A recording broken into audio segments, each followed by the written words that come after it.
नमस्कार, मैं अतुल आदित्य। आप देख रहे हैं मगधी बेला। मगधी बेला में आप सभी का स्वागत है। बिहार में अवैध शराब कारोबार लगातार जारी है। सरकार हर रोज शिकंजा कसता जा रहा है, लेकिन कारोबारी भी उसी तरह के कहावत को चरितार्थ कर रहे हैं कि तू डाल डाल तो मैं पात पात, और शराब कारोबार लगातार जारी है। इसी सिलसिले में आए अथमलगोला प्रखंड के रामनगर दिया अथमलगोला थाना अध्यक्ष के नेतृत्व में एक छापामारी अभियान को चलाया गया, जिसमें बहुत सारे शराब भट्टियों को नष्ट किया गया और साथ ही अर्धनिर्मित शराब को नष्ट किया गया। और दूसरी तरफ बारोन मंडल के ही कोसी थाना में अवैध शराब का भारी मात्रा बरामद हुआ है। लगभग 30 लीटर अवैध शराब बरामद हुआ है और इसके साथ साथ 4 लोगों को गिरफ्तार भी किया गया है।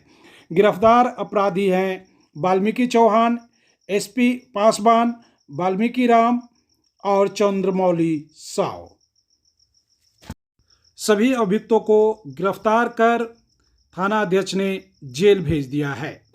लेकिन इन कार्रवाइयों से भी शराब व्यापार रुक नहीं रहा है। मुख्यमंत्री नीतीश कुमार की लाख घोषणाओं को भी ये लोग धत्ता बताकर सीधे उनको चुनौती दे रहे हैं।